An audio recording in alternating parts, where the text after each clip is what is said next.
Magandang umaga po sa ating lahat.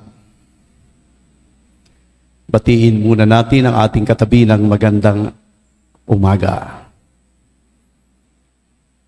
Kanina pa tayo magkakatabi, hindi tayo nagbabatian. Ako ho si Bishop Alan Dialogo ng Diocese ng Sorsogon.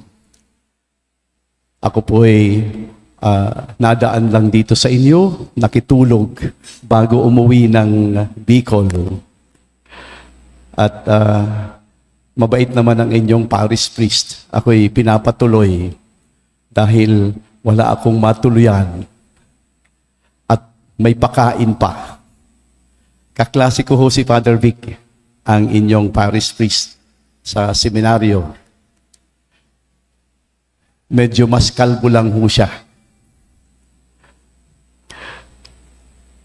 Ngayong ika-16 na linggo ng karaniwang panahon, inaanyayahan tayo na pagnilayan ang mga pagbasa na nasa saad sa atin tungkol sa pag-aruga, pagkabay, at ang kapayapaan na ipinagkakaloob sa pamamagitan ni Jesucristo. Ang mga temang ito ay napakaganda na pinagdugtong-dugtong ito sa mga salita ng Diyos ngayon. Kay Propeta Jeremias, sa ating salmo, sa sulat ni San Pablo sa mga taga-Efeso, at sa Ebanghelyo ayon kay San Marcos. Sa unang pagbasa sa aklat ni Jeremias, kinundina ni Jeremias ang mga pinuno ng Israel na hindi nagtagumpay sa kanilang pag-aruga sa kanilang mga kababayan. Nangako ang Diyos na titipunin niya ang mga nawawalang tupa at magtatalaga siya ng mga pastol na tunay na mag-aalaga sa kanila. Ang propesiya ito ay patungkol kay Jesus, ang mabuting pastol na gumagabay sa atin na mayroong karunungan at hustisya. Ito ay isang paalala sa atin na walang sawang paggabay at pagkalinga ng Diyos sa kanyang bayan. Sa ating salmo ngayon, ipinapakilala sa atin ng Diyos bilang ating pastol. Sa ating tugunan, ang pastol ang aking Panginoon. Hindi ako magtarahop. Wala na akong nanaisin pa. Ibinibigay na sa akin ang lahat. Ang mga pananalita na ito ay nagbibigay sa atin ng malalim na kapanatagan. Kasiguruhan na hindi tayo pababayaan ng Diyos. Ang Diyos ay nagbibigay sa atin ng ating mga pangangailangan. Dinadala tayo sa malinis na tubig at pinapalakas ang ating mga kaluluwa. Kahit na sa madilim na mga daan, hindi tayo dapat matakot dahil ang Diyos ay sumasa atin. Emmanuel, ginagabayan at inaaruga tayo. Sa pangalawang pagbasa, sa sulat ni San Pablo sa mga taga-Efeso, nagsalita si San Pablo tungkol sa kapayapaan na dala ni Kristo. Sa pamamagitan ng kaniyang mga pagsakripisyo, giniba niya ang mga pader na naghihiwalay at nagiging sanhi ng pagkawatak-watak. Binubuo nito ang pagkakaisa at pakikipagkasundo. Ang kapayapaan na ito ay hindi lamang nangangahulugan na walang hindi pagkakasundo, kundi ang ibig sabihin ng kapayapaan, malalim na pagiging buo at nagkakaisa, sama-sama or kasama rin ang Diyos at ang bawat isa. Bilang mga kasapi ng ating simbahan, tinatawag tayo na isabuhay ang kapayapaan.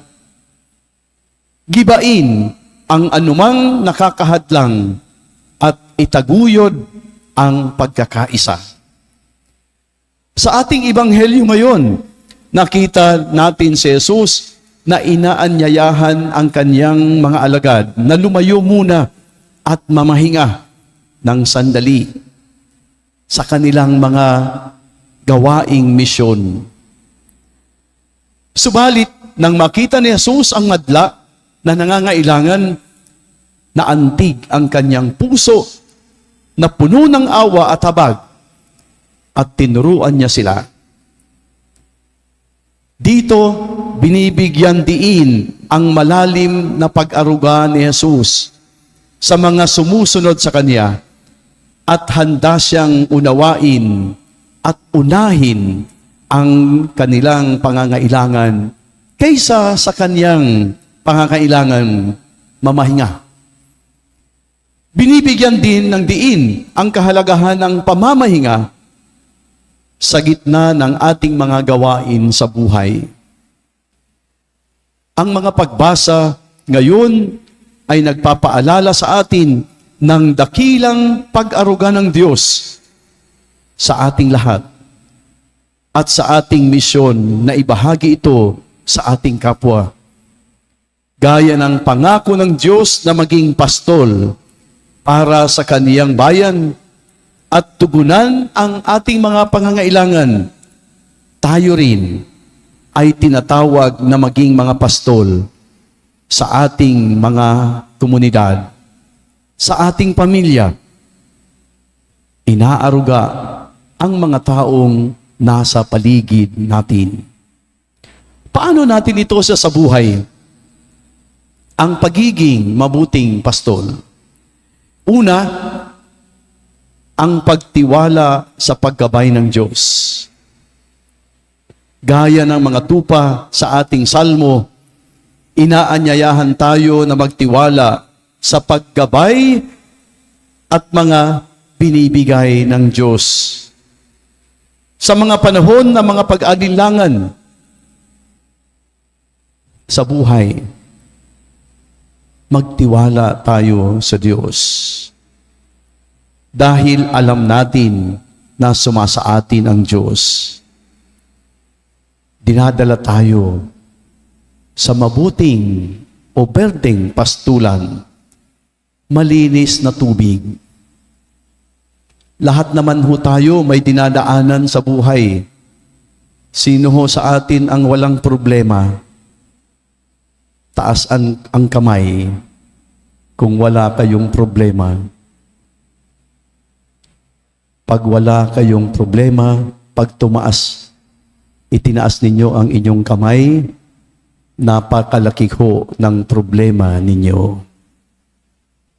Pag wala kang problema, malaki ang problema mo. Dahil ang mga walang problema ay yung wala sa tamang isip. Normal ang mga pagsakit. Subalit, pagtiwala ka lang sa Diyos. Hindi tayo pababayaan. Pangalawa, paano natin ito sa buhay? Sa pamamagitan ng pagtataguyod ng kapayapaan at pagkakaisa. Ang mensahe ni San Pablo sa mga taga-Efeso, hinahamon tayo na maging tagapamayapa, peacemaker, sa mundo na malimit ang pinaghihiwa-hiwalay. ng mga hindi pagkakaintindihan, pag-iinggitan, away-away. Tinatawag tayo na maging instrumento ng pakikipagbalikoob. Paggiba ng mga pader na naghihiwalay sa isa't isa at magtayo ng mga tulay na ng pagkakaunawaan at pagmamahalan. Ito ang tungkulin natin bilang mga tagasunod ni Kristo. Maging tulay ng pagkakasundo. Ang pangatlo, kung paano natin isasabuhay ito sa pamamagitan ng pagbalanse ng pagtrabaho. Ito yung sinasabi sa Ebanghelyo. Pagtrabaho at pagpapahinga. Malimit tayo, marami sa atin na wala nang pahinga. Trabaho ng trabaho. Sa Ebanghelyo ngayon, inaanyayahan tayo ni Jesus. Gaya ng pag-anyaya sa kanyang mga alagad na mamahinga. Ito ay nagpapaalala sa atin ng kahalagahan ng pag-alaga sa sarili. Galing lang ho ako sa Bangkok. Meron kaming seminar ng mga Asian bishops. Isa sa mga itinuro sa amin is to take care of ourselves. Akala niyo ho, maganda ang buhay ng obispo. Kung alam ko lang noon, hindi ko na ito tinanggap. Napakarami ng problema sa pari, sa diocese, sa pamamahala. Naku, pasan mo ang mundo. Kaya sabi sa amin na mga obispo, kailangan alagaan namin ang aming sarili. Sabi, a healthy bishop makes a healthy diocese. A happy bishop makes a happy priest. Kaya, kailangan nating alagaan ang ating sarili.